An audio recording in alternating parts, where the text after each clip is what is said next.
Olá, retomando então o nosso assunto de termoquímica, o assunto desse vídeo é o calor de reação, também chamado de entalpia. E claro, aqui a gente está falando de calor de reações químicas, né? Então, por assim dizer, as reações químicas podem ser acompanhadas de liberação ou absorção de energia. Normalmente, essa liberação ou absorção de energia se dá na forma de calor. E aí, então, a gente pode ter dois tipos de reação. Reações que liberam calor, também chamadas de exotérmicas, e reações que absorvem calor, também chamadas de endotérmicas. Por convenção, a variação de energia quando a reação é exotérmica é considerada negativa, e no caso de reações endotérmicas, positiva. Para facilitar um pouco, pode ajudar a lembrar que o prefixo exo significa para fora. Então, uma reação exotérmica, ela libera calor.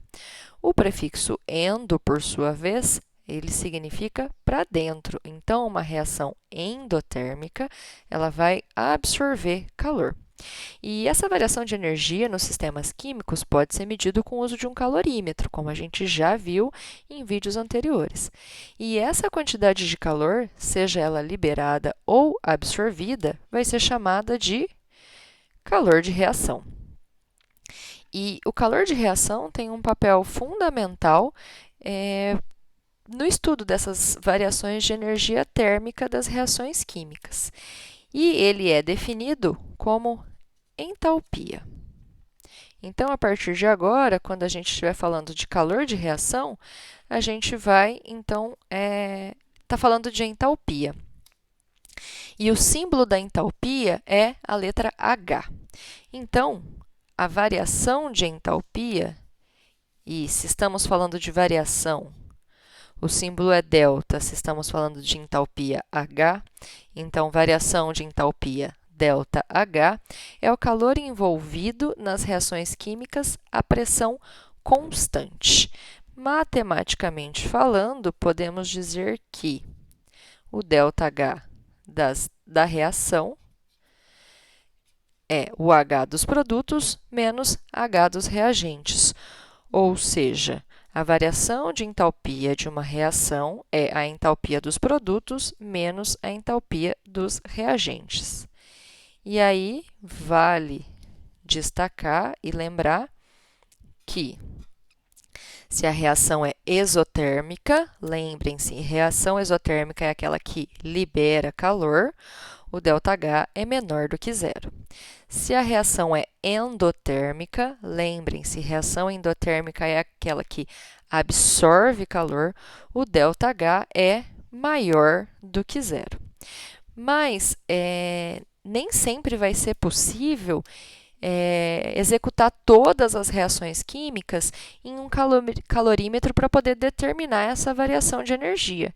Então, a gente pode calcular essa variação de entalpia para as reações a partir da chamada entalpia padrão de formação das substâncias.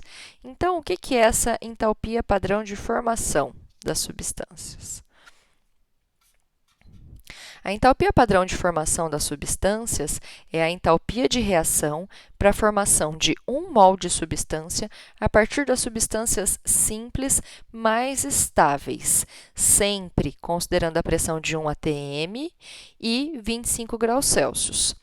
E eu destaco aqui para vocês que a entalpia padrão de formação vai ser representada pelo ΔH e essa bolinha lá em cima e o F de formação. Sempre que esse símbolo dessa bolinha aparecer, é porque a gente está falando de valores padrão. E, por definição, o ΔH de formação padrão de substâncias simples, nas suas formas mais comuns, a 298 Kelvin, ou 25 graus Celsius, é zero. Então, por exemplo, carbono grafite, oxigênio, hidrogênio, cálcio metálico, eles sempre vão ter a variação de a entalpia padrão de formação igual a zero. E sempre que a gente tem formação de novas substâncias, esse processo de reação química vai se dar pela quebra de algumas ligações e formação de outras ligações. E se a gente souber a quantidade de energia que está envolvida nesse processo, a gente pode calcular essa entalpia padrão de formação. Então, a energia de ligação é a entalpia média necessária para romper um mol de ligações entre dois átomos, de modo a obter esses dois átomos isolados na fase gasosa. E aí é importante destacar que, sempre que houver uma quebra de ligação, vai haver absorção de energia e o processo é endotérmico. E se o processo é endotérmico, ΔH é maior que zero. Sempre que houver a formação de uma nova ligação, esse processo libera energia. Se libera energia, o processo é exotérmico e o ΔH é menor que zero. O que eu tinha para passar para vocês sobre calor de reação era isso, mas a gente continua o assunto no próximo vídeo. Até mais!